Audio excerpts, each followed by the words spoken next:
안녕하세요. 과학탐구 실험 2차시 공부를 하겠습니다. 과학탐구 실험은 실험을 하기도 하지만 이렇게 이론을 배우는 시간도 있다고 했죠. 오늘은 그 첫 시간으로 자유낙하 운동에 대한 공부를 좀 해보려고 합니다. 자유낙하, 영어로는 프리펄링이라고 얘기해요. 자유낙하는 굉장히 단순한 현상이죠. 그냥 무거운 거를 물체를 위에서 떨어뜨리면 아래로 떨어지는 현상입니다. 이런 것들에 대한 얘기는 아주 옛날부터 사람들이 궁금해해서 실험을 많이 했어요. 대표적인 실험 중에서 아주 유명한 실험이 하나 있죠. 이런 실험이죠. 예전에 여러분들이 많이 알고 있을 거예요. 이런 기울어진 탑이 있어요. 유럽에 가보면 이런 탑, 뭐 피사의 사탑 이렇게 얘기를 하기도 하죠. 이 피사의 사탑에 갈릴레이라고 하는 사람이 올라가가지고 여기서 공을 2개 떨어뜨렸다는 얘기 들어봤을 겁니다. 이렇게 공을 2개를 떨어뜨렸는데 이 공이 하나는 무겁고 하나는 가벼운 공을 떨어뜨리는 거예요. 이렇게. 그래서 이렇게 밑으로 이렇게 떨어뜨렸을 때 어떤 게 먼저 떨어질까? 그 밑에 있는 사람들한테 물어봤다고 그러죠. 그래서 이 사람은 에헤이 그래도 무거운 게 먼저 떨어지지 라고 얘기를 했고, 옆에 있는 사람도 에헤이 당연히 이제 무거운 게 먼저 떨어지지.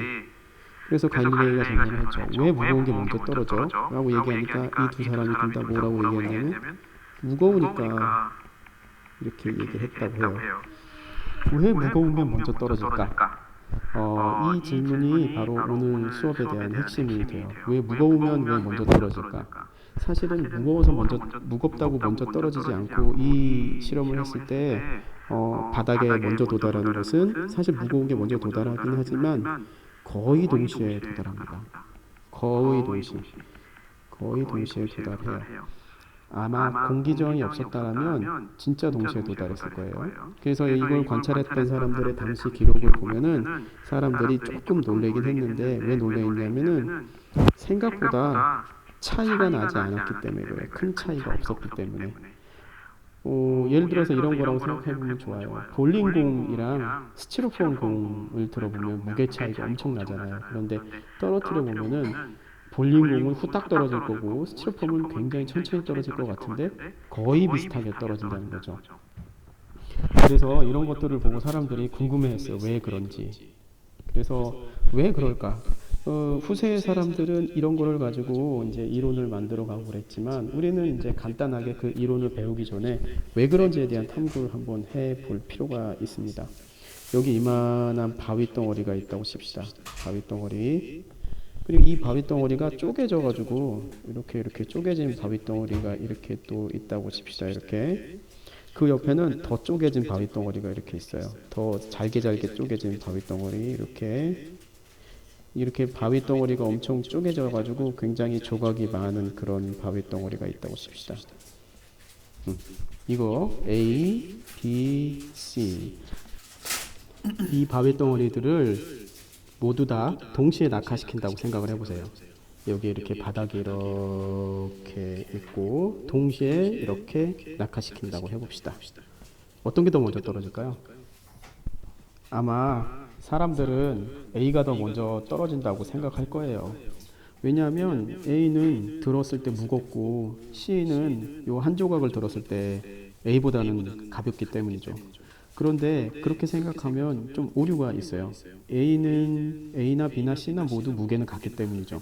그래서 사람들이 이런 방법들을 얘기를 해요. A는 무거우니까 이만큼 중력이 작용할 거고, B는 좀 가벼우니까 이렇게 중력이 작용할 거고, 그리고 C는 더 가벼우니까 중력이 이렇게 작용할 거란 말이죠. 화살표가 중력의 크기를 나타낸다면 이런 식으로 중력이 조그맣게 이렇게 작용한다는 얘기죠. 그래서 A는 빨리 떨어지고 B는 2조각으로 나눠져 있으니까 좀 더 늦게 떨어지고, C는 여러 조각으로 나뉘었으니까 더 늦게 떨어진다, 그렇게 생각합니다. 하지만 실제로 실험을 해보면 어떨까요? 맞아요. 동시에 떨어져요. 왜 동시에 떨어지지? 사람들은 또 궁금하기 시작했죠. 그 무거워서 먼저 떨어진 게 아니었어. 맞습니다. 무거워서 먼저 떨어지는 게 아닙니다.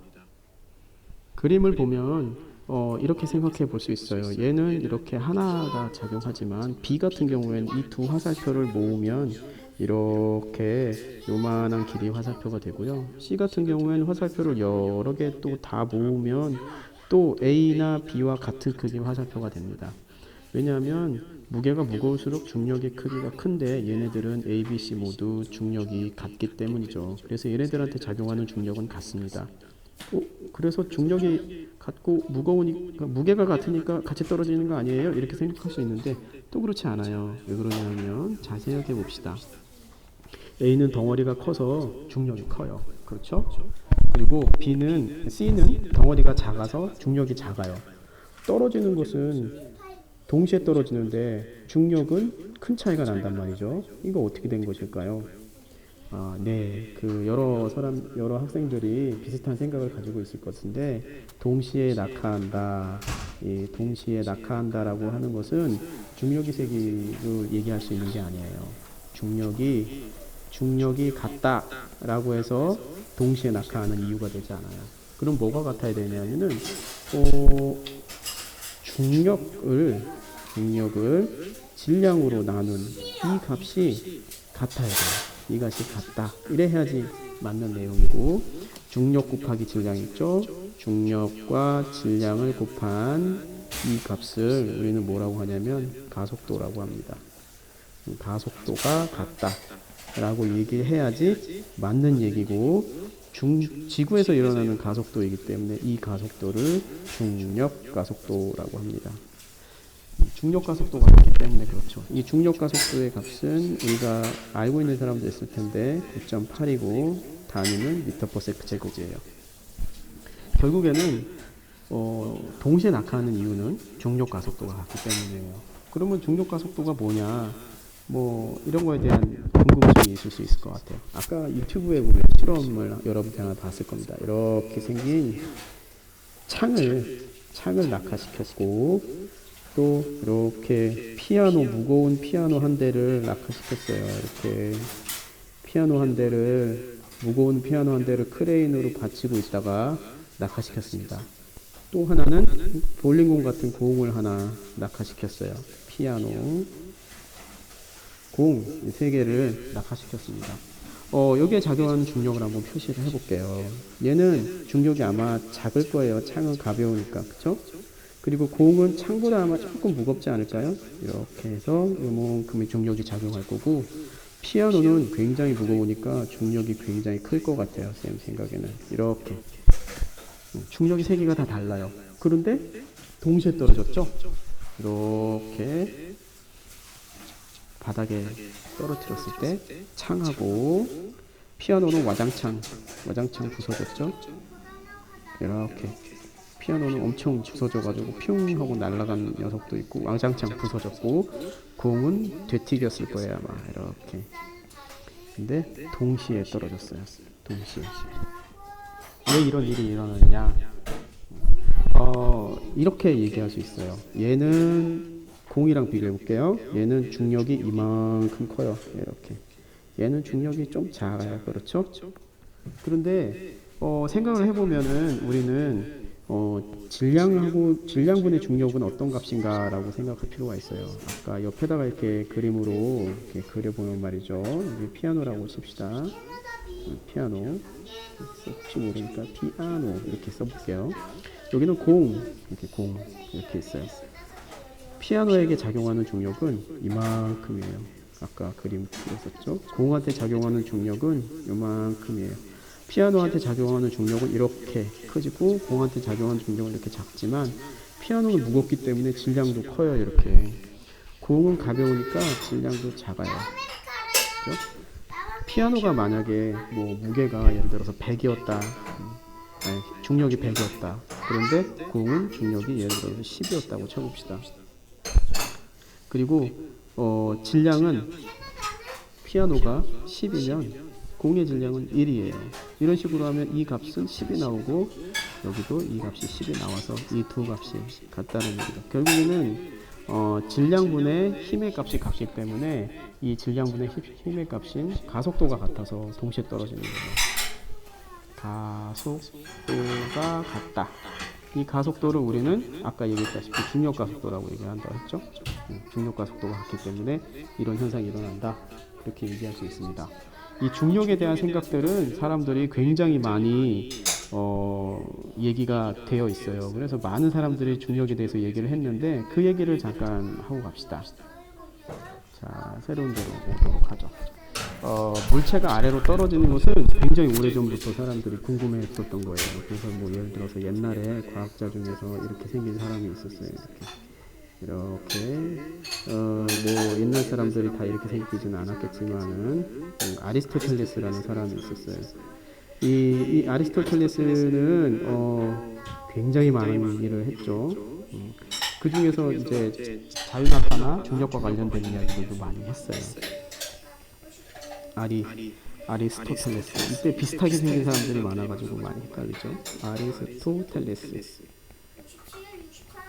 아리스토텔레스는 중력에 대해서 크게 생각지 않았어요. 중력이라는 말 자체도 없었고 중력에 대해서 뭐 크게 고민도 안 했어요.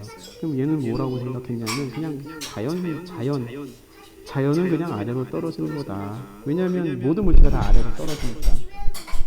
자연은 아래로 그냥 이렇게 생각을 했었던 거죠.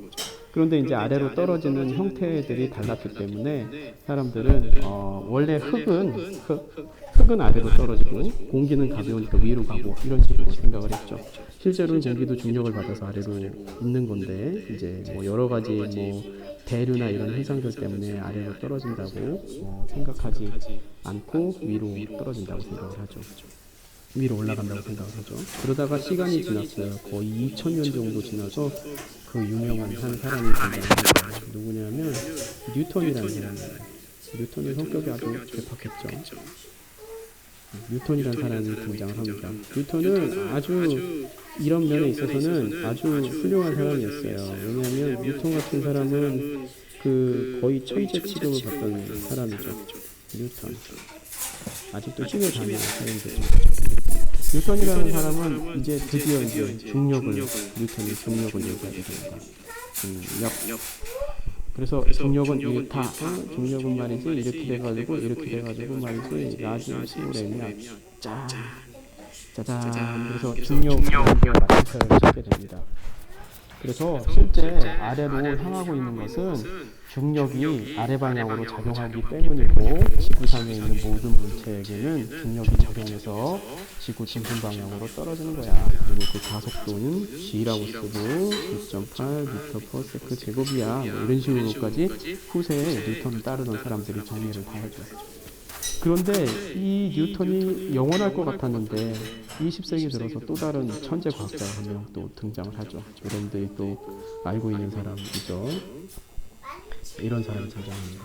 이렇게 이 사람들은 나름대로 유명한 사람이라서 과학자들의 전형의 모습을 가지고 있죠. 바로 아인슈타인이죠. 이렇게 아인슈타인은 실제로 많은 부분에 있어서 굉장히 사람들한테 사랑받고 그런 사람이기도 하지만 아인슈타인이 굉장히 천재였기 때문에 여러 가지 방면으로 존경을 받기도 해요. 핵실험이나 이런 부분에 있어서 평화를 주장하고 뭐 이런 여러 가지 역할들을 했죠. 아인슈타인은 중력에 대해서 어떻게 생각했냐면 중력이라는 거는 없어. 중력은 존재하지 않아. 그러면 물체가 아래로 떨어지는 건 무엇입니까? 라고 얘기하면 아인슈타인이 이렇게 얘기했어요. 시공간이라고 하는 게 구부러져 있기 때문이야. 그래서 현대 물리학에서의 중력은 뉴턴처럼 뭔가 질량이 있는 물체가 서로 잡아당기거나 아래로 낙하하거나 이런 게 아니라 시공간이 구부러져 있기 때문이다. 이렇게 지금 잘 이해하기 힘들지만 그런 생각을 하게 됐습니다. 그리고 이게 영원하지 않죠. 그렇죠. 나중에 언젠가는 또 다른 사람이 나타나서 또 이상한 또 물리학자나 또 다른 과학자가 또 나타나서 또 다른 과학자가 나타나서 중력은 없어. 중력은 뭐 이런 게 중력이야 라고 해서 변화시킬 겁니다. 이렇게 과학 개념이라고 하는 것은 한 번 만들어져서 영원히 지속되는 게 아니라 그 과학 개념을 뒤집고 또 그 과학 개념의 허점을 들면서 새로운 과학 개념이 이렇게 변화하게 되고 있습니다. 중력도 마찬가지 개념으로, 자유낙하도 마찬가지 개념으로 변화했어요. 이런 여러 가지 과학의 흐름을 여러분들이 살펴보다 보면 한 가지 공통점들이 있는데 사람들이 영원할 거라고 생각하는 것도 언젠가는 틀린다는 거예요. 여러분들도 수학이나 과학은 항상 정답이 있다라고 생각하지만 넓은 의미에서 보면 정답이 없는 경우가 있습니다. 정답이 바뀌는 경우, 진리라고 하는 것이 바뀌는 경우가 있어요. 그래서 그런 부분에 있어서 여러분들이 항상 정해져 있다라는 생각을 가지지 않고 포용적인 자세로 그 과학을 공부하면 좋을 것 같습니다. 그러면 우리가 여태까지 중력의 발전 과정에 대해서 알아봤으니까 많이 공부했네요. 이만큼을 공부했네요. 이제 가속도에 대해서 공부를 좀 해야 될 것 같아요. 우리가 중학교 때 아마 배웠을 텐데 중학교 때는 속력이 일정하다, 속력 일정한 운동을 뭐라고 했냐면은 등속 운동이라고 했어요. 등속 운동이라고 하고, 예를 들어서 물체를 이렇게 있을 때 물체가 여기 있다가 그 다음 1초 있다가 여기 있고 1초 있다 여기 있고 1초 있다 여기 있고, 그러니까 0초일 때는 물체가 여기 있다가 1초일 때는 여기 있고 2초일 때는 여기 있고 3초일 때는 여기 있고, 그러니까 1초 지날 때마다 이동하는 거리가 비슷한 거죠. 같은 이동하는 거리가 같은 운동, 이런 걸 등속 운동이라고 해요. 그런데 우리가 공부할 밑으로 떨어지는 이 자유낙하 운동은 속력이 일정하지 않아요. 그죠? 떨어질 때 점점 속력이 빨라지게 되는 거죠. 그림으로 그리면 이렇게 됩니다. 절벽 같은 거 이렇게 절벽이 아니라 그냥 건물이라고 해요. 뭐 우리 동네에 있는 뭐 메타 정도 되는 건물이라고 합시다.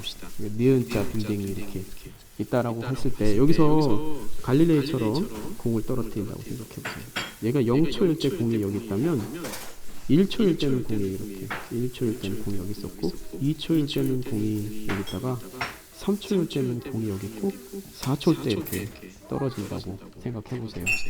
그러면 1초일 때는 이만큼 움직이는데 2초일 때 이만큼 움직이고 그 다음 1초는 이만큼 움직이고 그 다음 1초는 더 많이 움직이는 걸 볼 수가 있죠.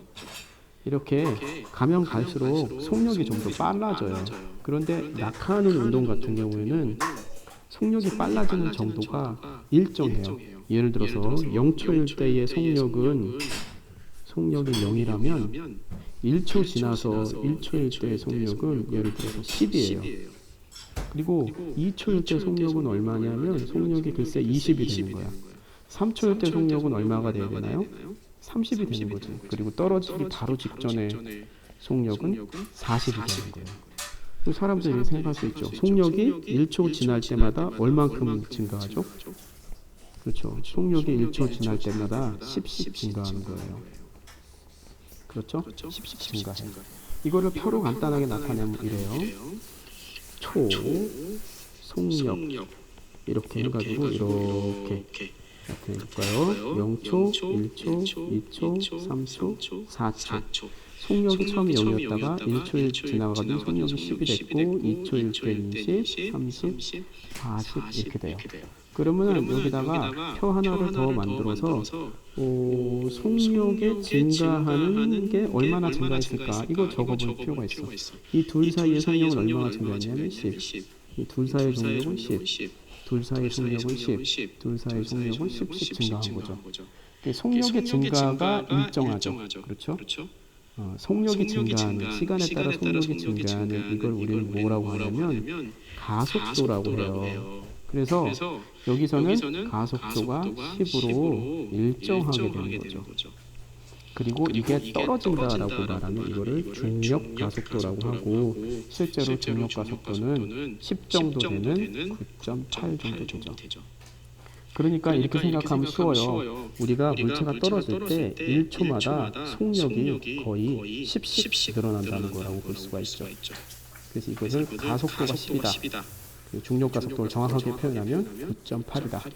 단위는 미터/세컨드 제곱이다 이렇게 얘기할 수 있습니다. 이 정도의 가속도가 얼마인지 좀 궁금하기도 하죠. 속력이 점점 빨라지는, 우리가 경험할 수 있는 것 중에 속력이 빨라지는 거가 좀 있어요. 예를 들면 비행기 탈 때 그렇죠. 비행기 이륙할 때 갑자기 속력이 확 빨라지면서 몸이 뒤로 확 쏠리잖아요. 그죠? 뭐 그런 거 보면은 비행기는 참 빨리 속력이 빨라진다. 비행기 가속도는 얼마일까? 이렇게 궁금할 수도 있어요. 비행기 이렇게 비행기 쌤 그림 한번 그려볼게. 비행기 이렇게 돼 있다고 칩시다. 이렇게 비행기 엔진 이륙할 때 비행기 이륙할 때 잘 보면은 이 가속도가 얼마나 될까? 비행기 이륙할 때 가속도 뭐 기종에 따라 다르지만 비행기 이륙할 때 가속도는 자그만치 2m/s 정도 돼요. 2m/s. 비행기가 가속도가 굉장히 큰 줄 알았는데 중력 가속도의 5분의 1밖에 안 되는 거죠. 그죠?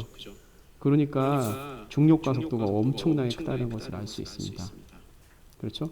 그래서 중력 가속도를 우리는 지구에 살고 있기 때문에 이 가속도의 크기를 실감하지 못하지만 실제로 중력 가속도는 굉장히 크다라는 것을 알 수가 있어요.